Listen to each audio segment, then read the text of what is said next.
Welcome to Velocity Radio. Stone Payton, J.R. McNair, and Lee Cantor here with you this afternoon. This is going to be a fantastic segment. We got a studio full. I am so excited about getting this off the ground. Welcome, Mr. J.R. McNair. Thanks so much, Stone. Listen, I'm excited to be here with you and Lee and all the rest of the crew today. We're going to have a good time. Get everybody tuned in. What'd you think about that, Lee? I'm excited. I was excited. Now I'm more excited. There we go.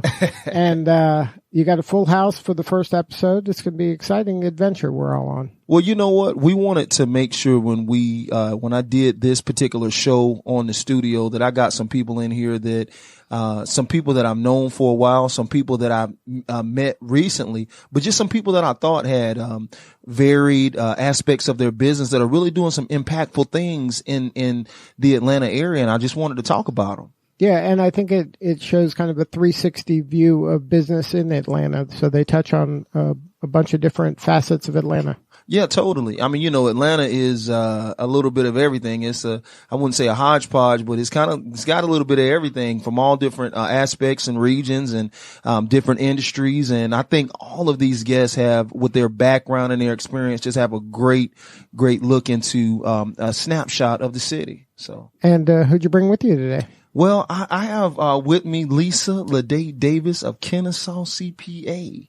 Hello. Welcome. Yes. And I have Mr. Kenneth Igwe of Baker Collins. Good afternoon, guys.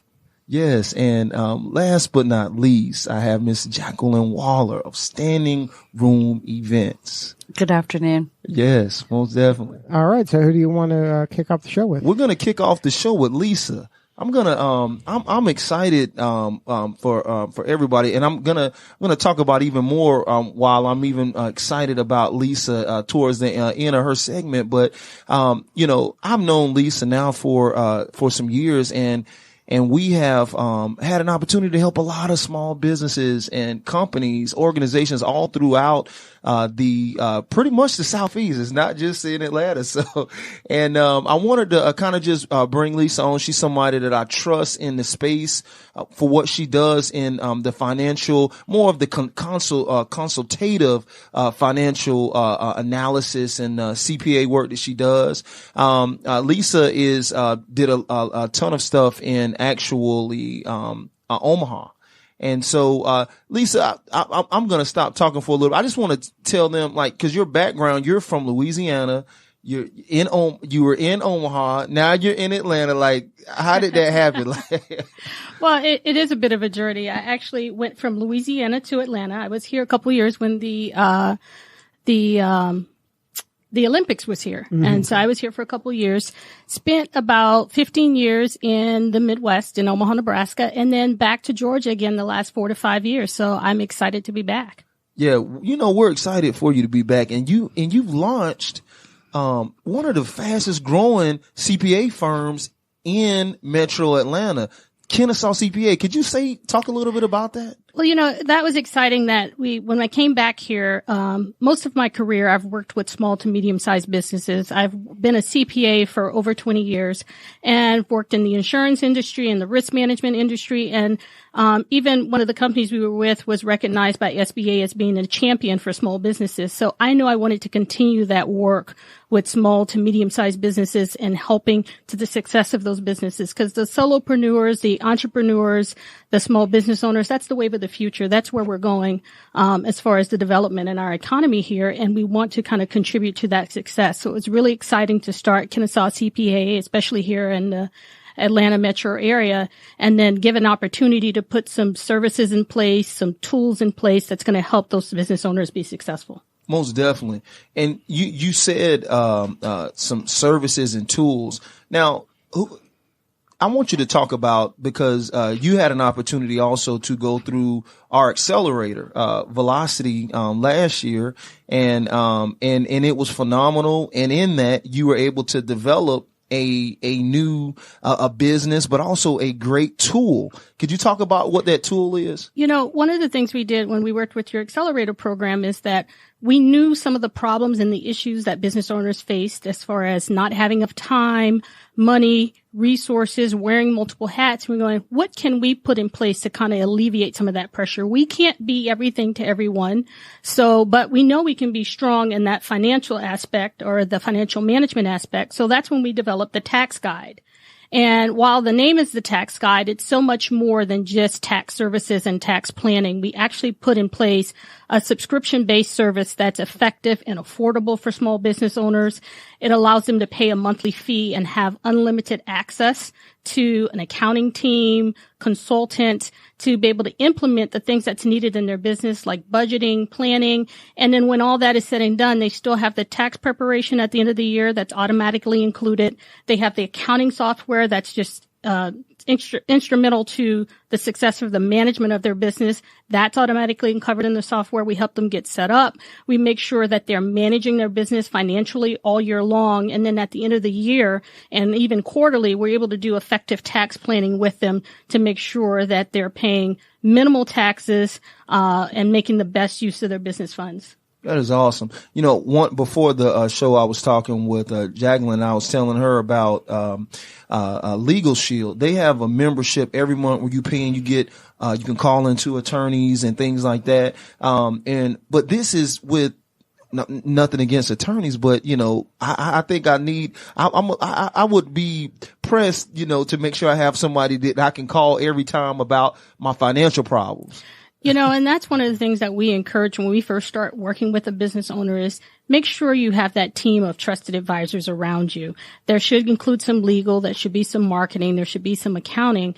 But what we put in place by having that program is the access to sit down. We tell everyone you should always manage your company financially each month, but you should also meet and minimally with your trusted advisors quarterly to get that outside input on what's going on with your business, making sure you're getting the information to make the right decisions with your business, to be mobile, to be nimble, to make those adjustments, to put the best practices in place when it comes to your financials, and then make the decisions that's going to impact your tax ultimately. So, yeah.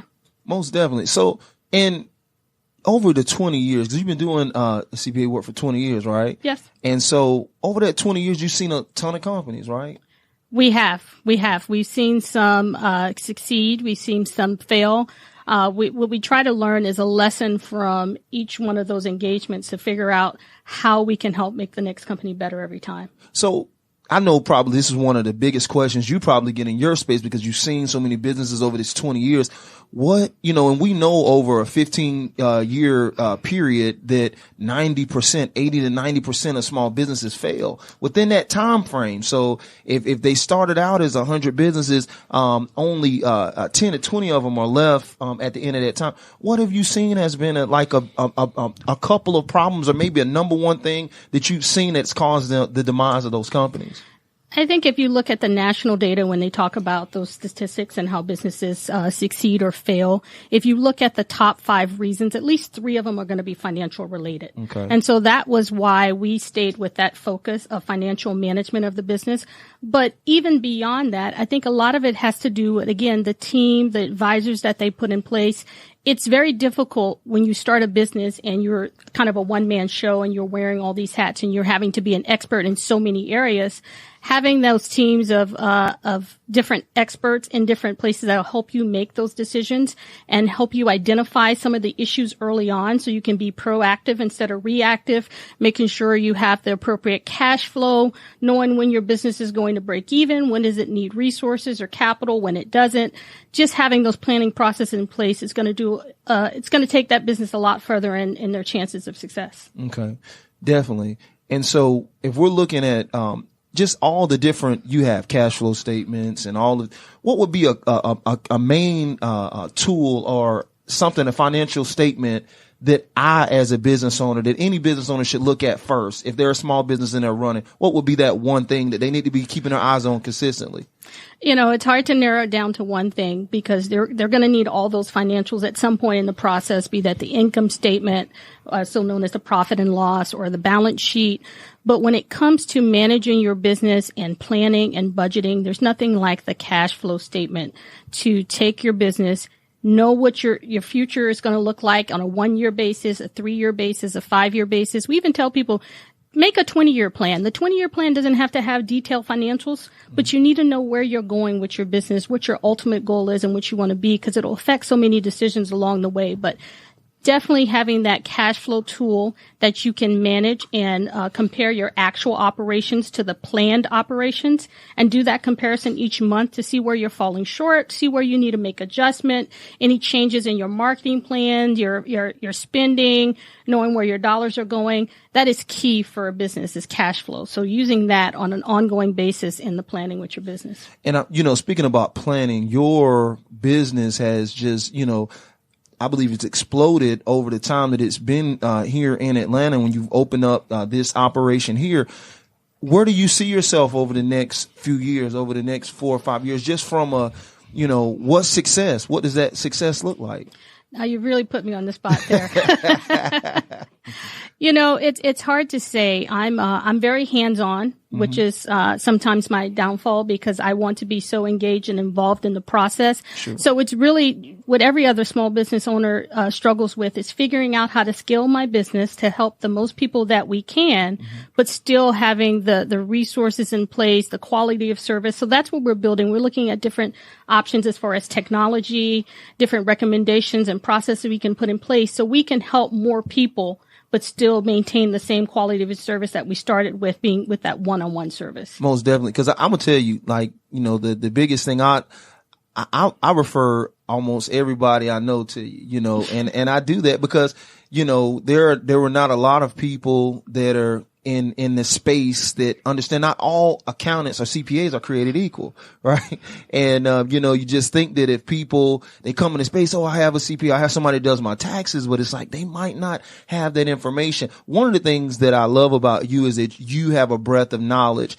because I've trained lawyers, accountants, people over the years. And I'm like, man, they should understand some of these basic fundamentals. And that's one of the things that, how did you come out of school having that information, or is it something that you developed in time? I mean, what's the difference? What made you be different than some of these other accountants that I run into on a consistent basis? I think it's because when I first got started, I started my career in tax and audit and all those other things. But when I got to the middle part of my career, I focused more on the risk management side. Okay. And it gave me a different aspect of helping with the small business. So with risk management, we actually worked with small businesses. We did a couple different programs. One was insurance based, where we look at the different risk and exposures associated with the business and how to properly manage that, either through insurance or financial management of it.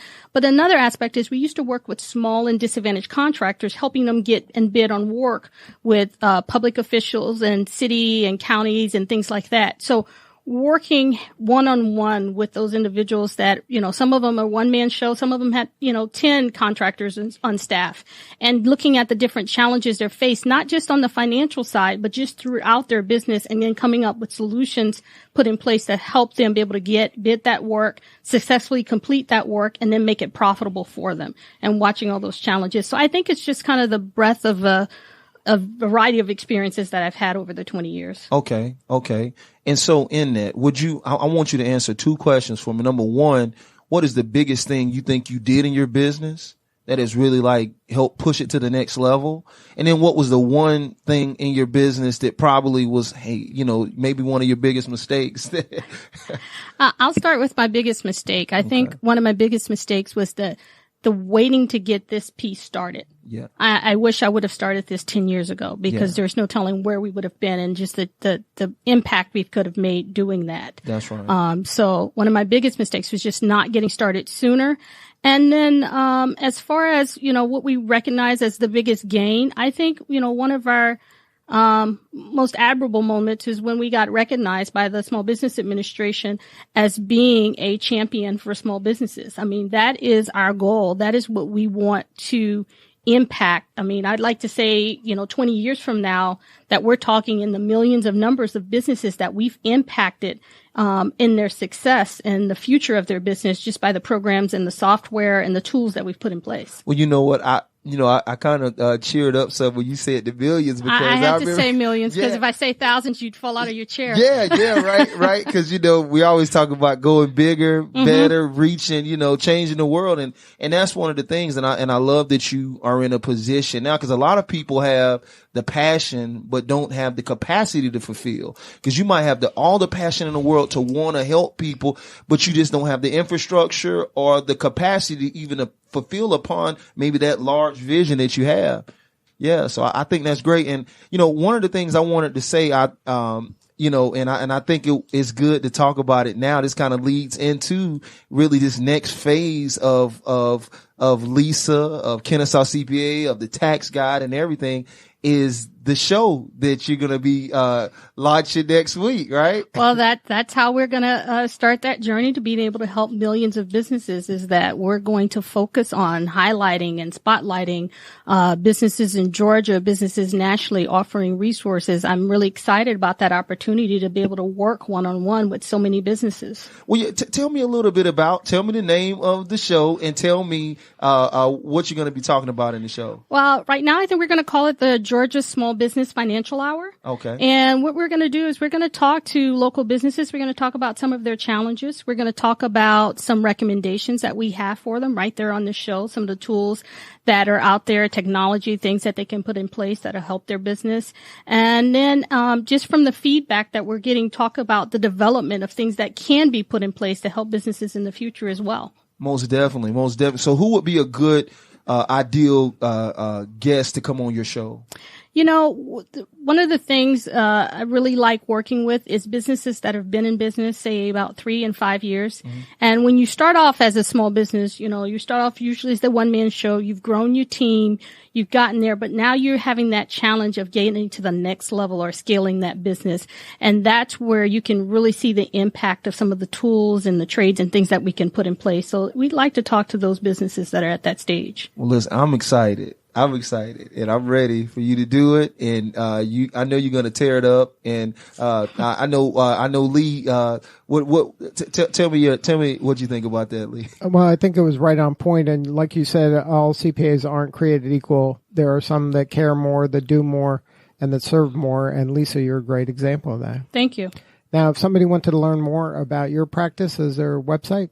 Sure. They should visit www.KennesawCPA.com, or they can go to thetaxguide.com. Either website will direct you. You'll get information, direct you to our email address, phone number, address, all of that information. Good stuff. Well, congratulations for all the success. All right. Thank you.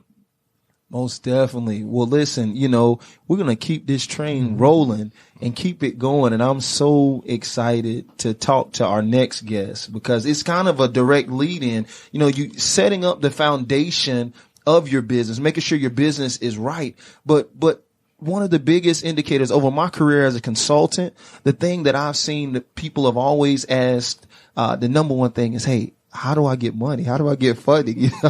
It's like, I need money. And so, and I had the opportunity to meet Kenneth at Corey Moore's event.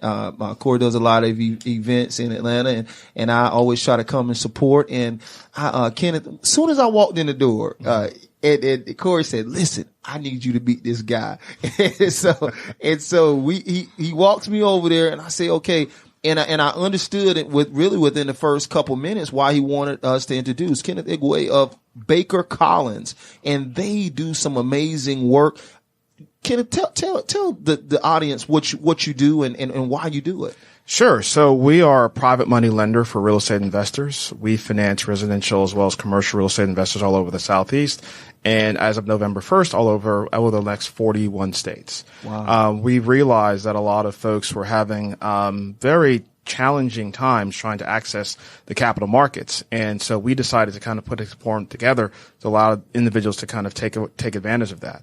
So on the residential side, we're the guys who will finance the renovation projects, the new construction projects, the properties where folks want to actually hold on to them, as well as lines of credit for some very experienced investors.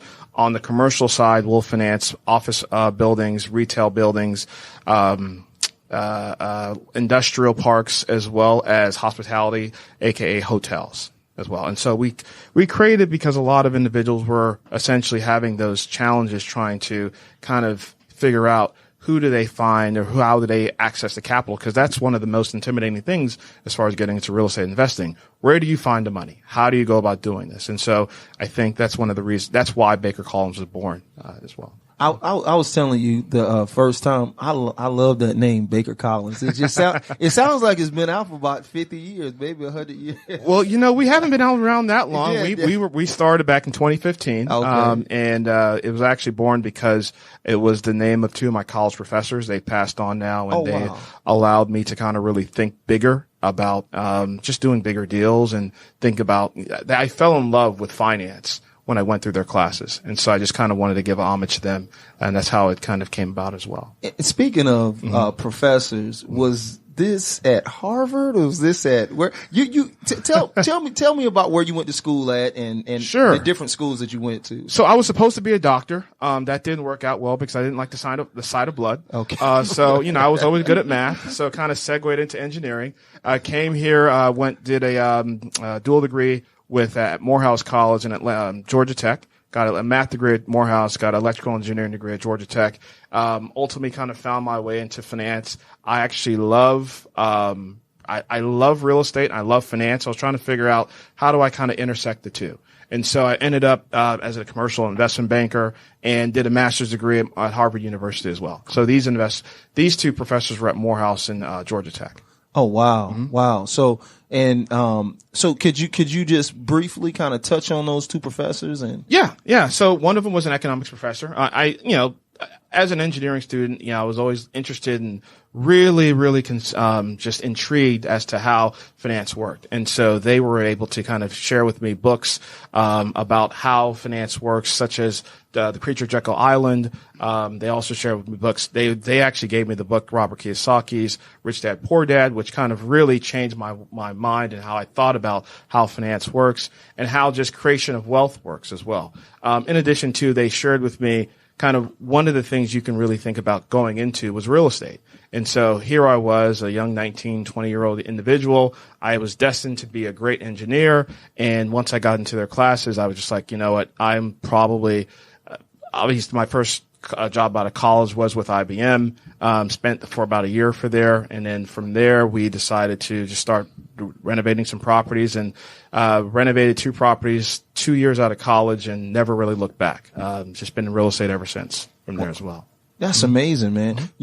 I don't know if you knew, I was a kid watching an infomercial when I was like 12, and then I had got a guy, his name was Russ Whitney, learned all this information from him, and I bought a piece of real estate when I was like 14. It wasn't a house, it was just a piece of land. But That's it was impressive. Yeah, it was some land in a gated community out in West Georgia. And that's amazing, man. Real estate has produced more millionaires than any other profession on the planet. Yeah. Talk a little bit about the field, just in general.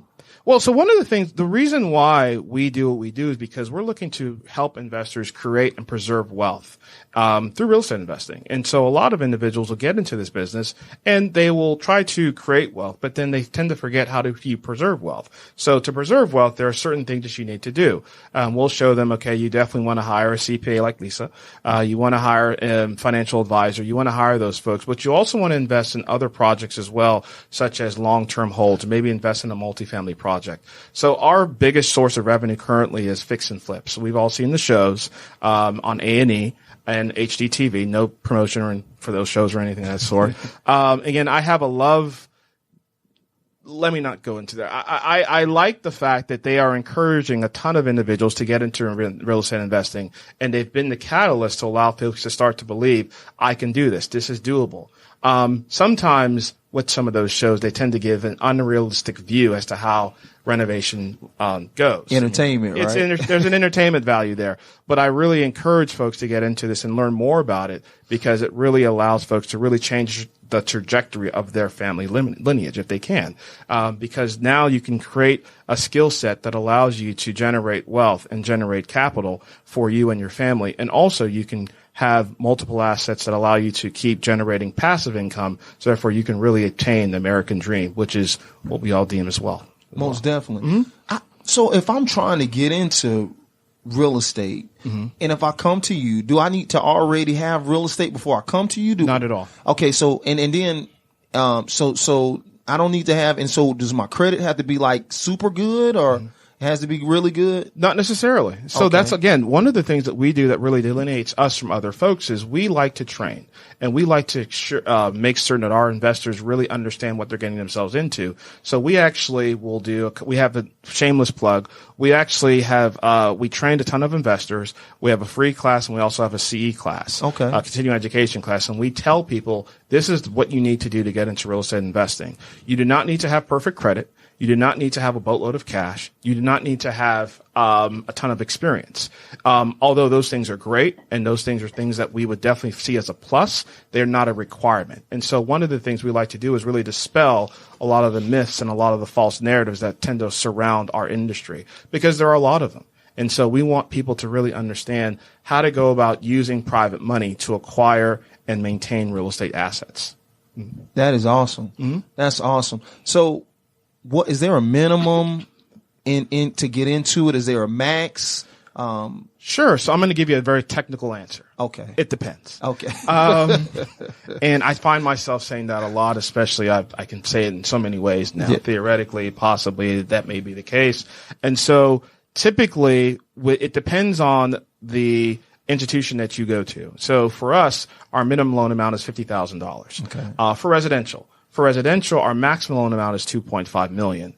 Now, as it relates to commercial, our minimum loan amount is $250,000, and our maximum loan amount is $25 million. So it really depends on the individual, their experience, their credit. We will take a look at those things, but it's not a requirement for them to start investing or start utilizing our capital for them as well. Yeah, and this is maybe we have a container home business, and we make shipping container homes. And so we have developers come to us all the time. As a matter of fact, we had a person just right outside the studio was saying, "Hey man, I got approved for 300. Hey, how can I get this going?" I mean, what kind of, we thought that our number one audience base was going to be first time home buyers, actually investors, developers. Why did you go after and that them being your primary audience base instead of did it just happen or?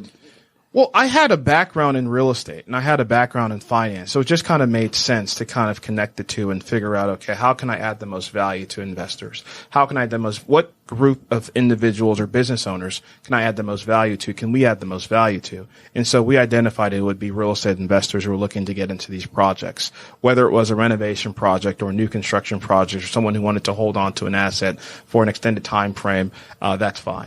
But one of the things we like to do is really make certain that people get to understand what they're getting themselves into. Because at the end of the day, you are incurring debt.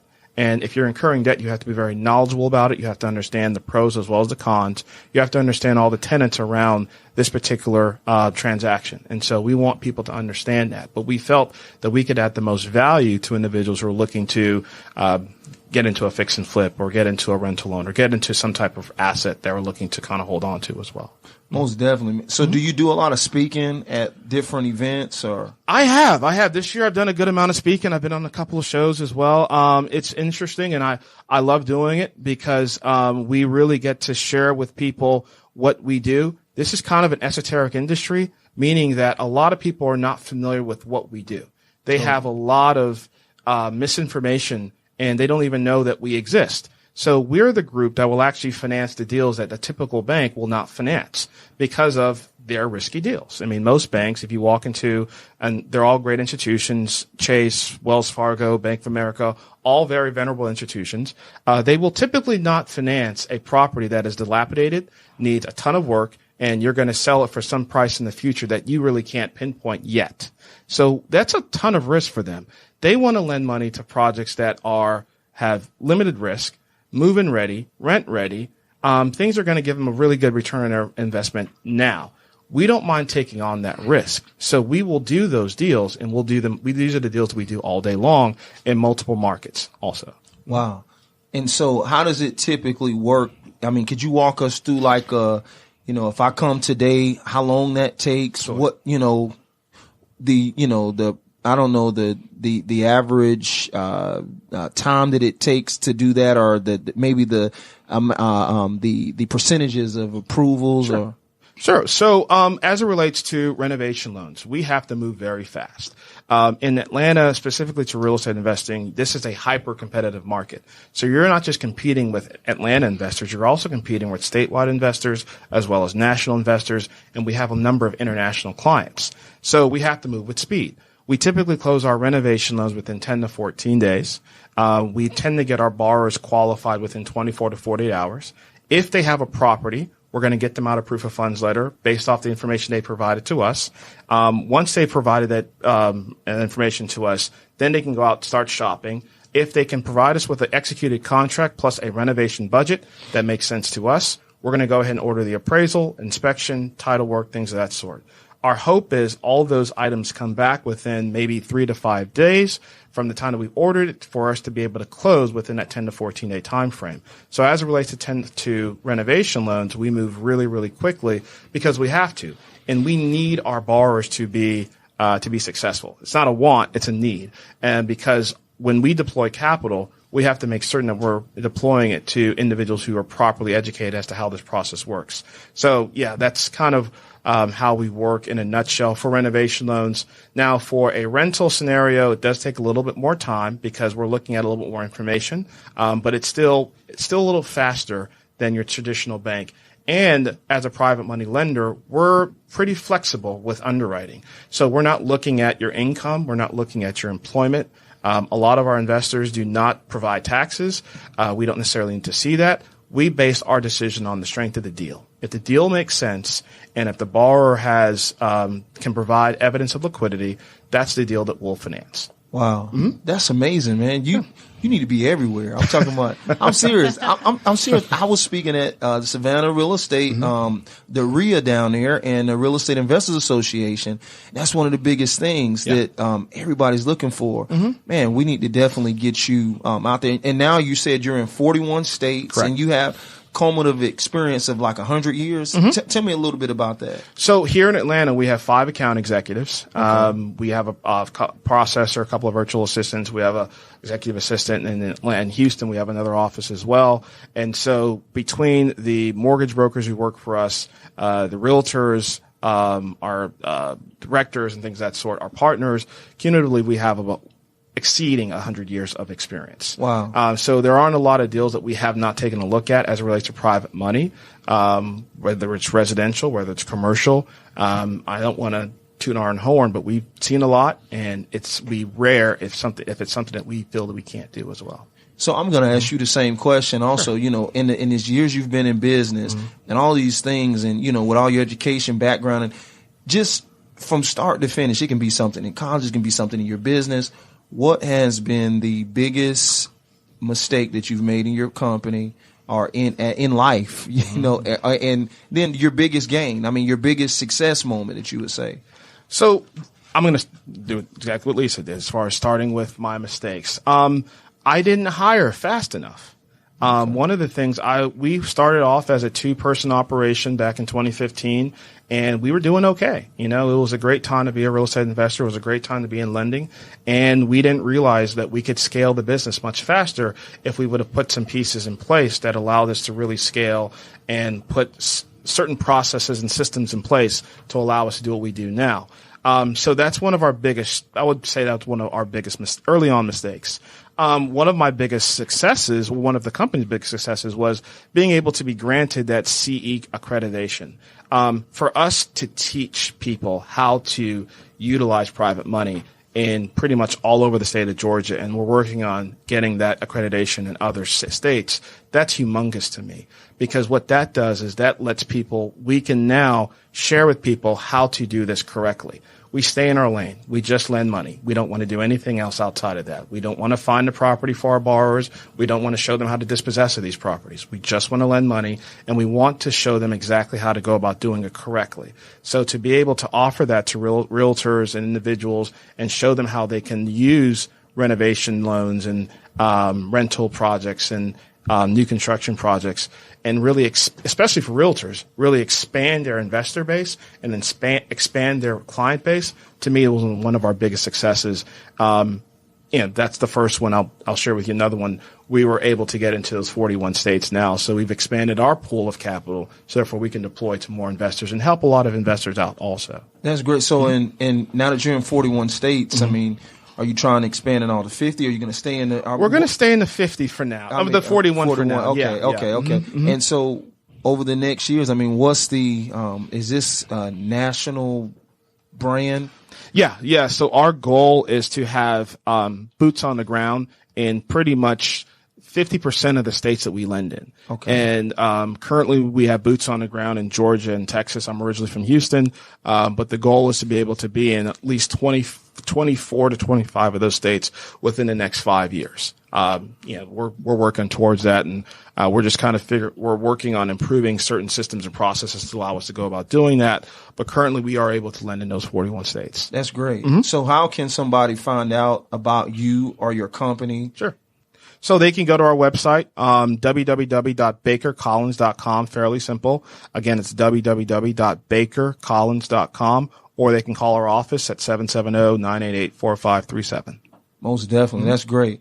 So what you think? You need some money? Now I know I got a guy. Everybody's got to have a guy. Everybody's got to have that guy. Or gal. Yeah. So who are you going to close the show with? Hey, who's the headliner? We're gonna close it with Jackie. You know what? We had an opportunity to go get some grub at was it Noodle in Atlanta? It was good. It was good. Got some noodles, right? So we're gonna have Miss Waller go ahead and talk to the wonderful people about her company, Standing Room Events. We just had an opportunity to do that launch event last week in Buckhead, right? Last Thursday at Doroku Sushi. Yeah, most definitely. Tell me about, first let's talk a little bit about the launch and what your main objective of that was, and then I want you to just kind of get into really talking about the company and why you started it. Okay. So we did the launch because we are Standing Room Events and we do marketing and event consulting. So what better way to launch our company except with a launch event, right? Yeah. And the goal was to invite some friends and prospective customers out to show them what we could do and for us to come together and network and have an opportunity just to really kind of introduce ourselves. We did some speaking from the event as well, and taught about, marketing your events, hosting your events, and the best way to follow up after driving your brand. Most definitely. So when you... I met you at one of our events. Correct. When you were hosting. When I was hosting an event and you came in and you said, I help business owners, do events that, they could have their own and pull. Cause that was the reason why I got into doing events when I started, because I was like, you know what? I have this information, but who knows? Nobody, right. So I said, and I went reaching out to different places and they were like, well, okay, well, come back next year or whatever. And I was like, cause they didn't know me either. So I said, I'll do my own event. Right. And that's what got me in the event game. What was your story like?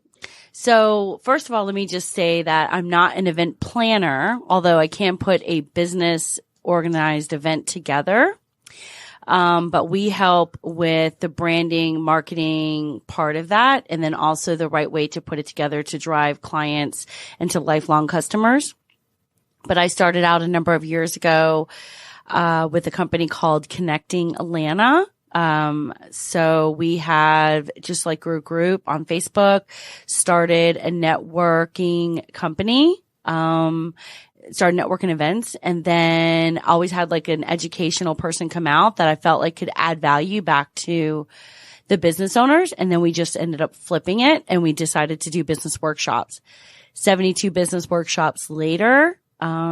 We put those together with bringing out speakers. 72, yeah. Okay, I so put on 72. That's a lot of events. That's a lot of events. Yeah, we did about 2 a month. So that was marketing it. We partnered with companies like the SBA SCORE here in Atlanta, as well as Pro Networker, which is Corey Moore's company. And we would promote each other's events. So that was one of the biggest things I learned was partnering with other organizations that are like-minded businesses and be able to drive individuals back to yourself, and then also working with the right speakers that had nice marketing lists themselves and knew how to email their clients out. So, yeah. So why would I, as a customer, why should I put on events, or why is it important? Well, what you had mentioned earlier was,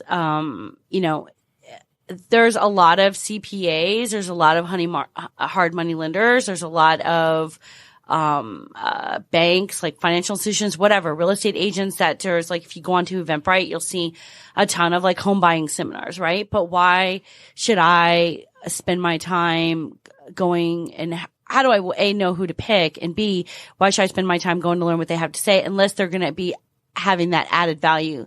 Like, he has education back for investors, right? And she does a lot of other high knowledge in helping out her clients, not just saying, okay, we'll do your accounting, but there's a lot of other added value that she adds back, right? Which makes sense why you're going to do the radio show and so forth. So that's one of the reasons why people should do events, because it helps stand them out.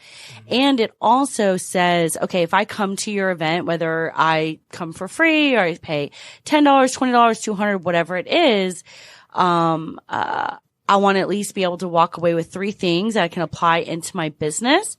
And it gives you the opportunity for people to just automatically assume that you're like an expert in your market. And as long as you follow that up with the right information and people feel good about what they heard and can apply it, then that's important. Yeah, I had a one of my pastors. He said, you don't have to know everything. You just have to know more than they do. Right. Right. So, right. Yeah. Exactly. So, and I knew that I wanted to be I wanted to help business owners out, but obviously I'm only an expert in one specific area, which is sales, marketing, and putting events on. But that's a big area. And, but I wasn't like an expert in finance and like all these other areas. So it was like, okay, let's bring out different people to come in and speak and be able to add value back to these, business owners and hopefully help them take their businesses to the next level. Most definitely. And she was saying something about Connect in Atlanta, and maybe she was being humble about it, but they have they have like almost 10,000 people in that group. It was 7,200. Yeah, 7,200. That's about 10,000. My mom used to say, anytime you spend over $65, $70, it's $100. so she's in around them. But you that's great. And then you also do a lot of work, even like outside volunteer work with various places and support. Talk a little bit about that. Okay. Well, I volunteered with Busy Neighbor. That was a while ago, but, volunteered with them. Charmel, she's amazing. She had like kind of like connected businesses and stuff like that. But what she does now is she does a lot of stuff for, the vets and helps them with their mental health and provides recreational facilities and does events for them as well. And then also the other one, where I volunteered was with the Ahimsa House, and they're here in Atlanta. And it was a lady that, herself was trying to get out of a domestic violence situation, and she had pets. So she realized that, there's other women, that may not leave a situation because of their animals. Their animals be abused. So what the Ahimsa House does is they find foster homes for the pets, so these women can go and get their lives together and get situated and get their pets back.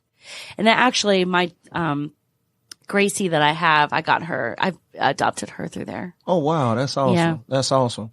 So who would be an ideal customer for you? Who is that customer that you say, you know what, this would be perfect for your business if? A service provider, someone who is in finance, also real estate agents, and anyone that offers a service back to business owners and is looking to drive and grow their brand and create lifelong customers and become a customer magnet themselves. Okay, that's great. That's great. And Lee, do y'all you all are typically you always at an event doing something at an event. Yeah, we go to a lot of events. A lot of times we're invited to do radio at events. We're going tomorrow night to the WIT Woman of the Year event and broadcasting live from the Georgia Aquarium. So we're at events all the time. Yeah, Exciting. Most definitely. That really has an opportunity to get the brand out and people. Yeah, I mean, just yesterday, a CMO of a very large company asked us to be part of an event at TAG next year. We get constantly asked. I mean, being the media has its privileges, and a lot of events like to have a media element to add kind of something different to the event, and also to create a lot of content for the organizers of the event that can help them give the event legs beyond that day of the event. So you can do interviews leading up to the event, you can do interviews at the event, and then you can do interviews after the event, recapping the event. So you can make the event last many days if you kind of plan your media correctly. Oh, wow. That's amazing. And can I say something? Yeah, go for it. And then if you utilize that for also when you're doing events, so a couple of things kind of triggered what he was saying. Triggered in a good way. And, is that, you have the opportunity, when you are doing your events to also, you can live stream them, right? So even when you're doing your radio show for your own personal radio show or your event or both, you can live stream that on social media, LinkedIn, Facebook, whatever. And then you have your person edit it and cut it up. And then you can create additional streams on social media so you can cut up your radio show, your video, whatever. And then what that does is that is an added way after the event is over with to help drive your brand even more and make it last. Cause now you aren't just a business expert, an expert leader at that event, but now you are continuously that, right? And so if other people want to either have your radio show at their place of business, or if someone wanting to hire you, you have added content that's going to be able to help drive who you are and get you known. Most definitely. What's an average starting point? I mean, can they come to you saying, "Hey, look, I got $500. I need some help"? Yeah. I mean, yeah. What? They just what won't get a lot of help. They won't get a lot of help, right? No, that's not true. They can go to my website, standingroomevents.com, standingroomevents.com, and they'll be able to see my packages. But we actually do have a package on there that will give them a nice amount of help for $4.99, and then we can put the event on for them, or we can do just their marketing for it, right, and drive their ideal avatar to them. Yeah, and that's one of the things I like that with standing room events, you can get it a la carte, or you can get it as one package, you know, right. Cause even from the point of developing an event, you know, branding the event, developing the event, putting the event on, marketing for the event. I mean, that's a lot of work. You know, I put on events, so I know how much work it is. So if it's something where you can say, "Hey, I just want to show up," you right. handle that. Right. And they have to be confident in knowing that if they're charging for it, great. They can get their money back that way, or have vendors, or, whatever it is. But, if they're not going to do that and they just want to speak from the event, just be confident, if you're going to pay someone like myself, to know that you're going to be able to close at least a couple of accounts.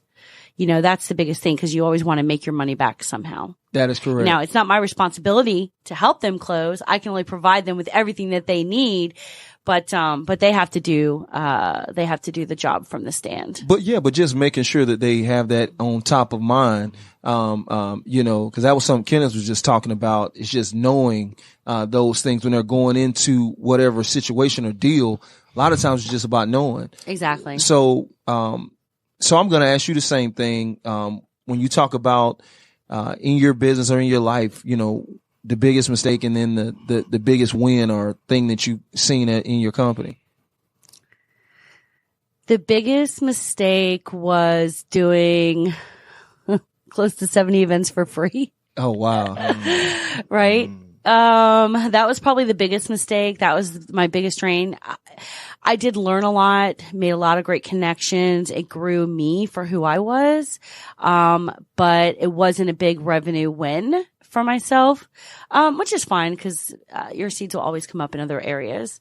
But I would say one of the biggest wins is we did have a major event. We had over 100 paid individuals come out. I had 3 or 4 speakers come out, and we had it video recorded, just everything. And I still utilize that same content today, right, with the different speakers and so forth, which is pretty amazing. And we made money on that event, so that was nice. That's great. I mean, because we had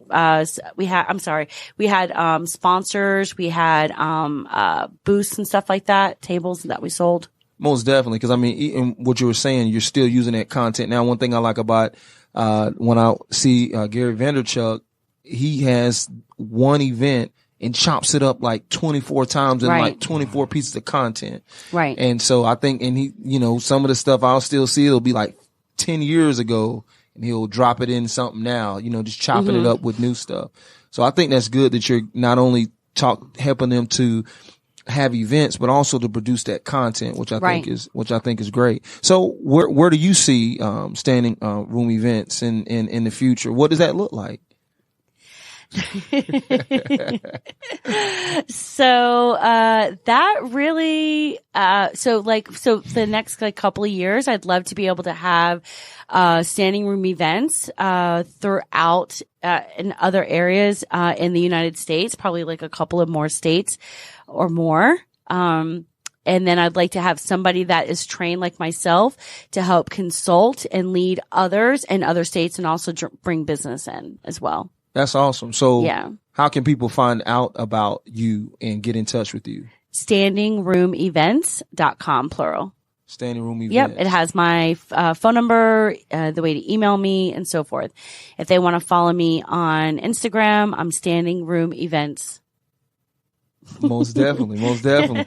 Well, listen, and I know there are some other things. We'll leave that for another time, but I know you have some other good things in place for the future, and I'm excited.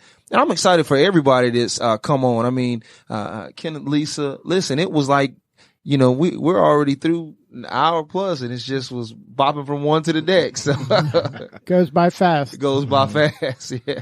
So if people want to learn more about this show and be a guest, how do they reach out to you, JR? Yeah, they can reach out to us. You can go to velocityradio.net, or you can head to Business RadioX, and you can go and see under one of the studios there. And we're so excited to be a part of the Business RadioX family, and we're looking forward to doing many great things for many years to come. All right. Well, great first episode, JR. Thanks so much. All right. We'll see you next time on Velocity Radio.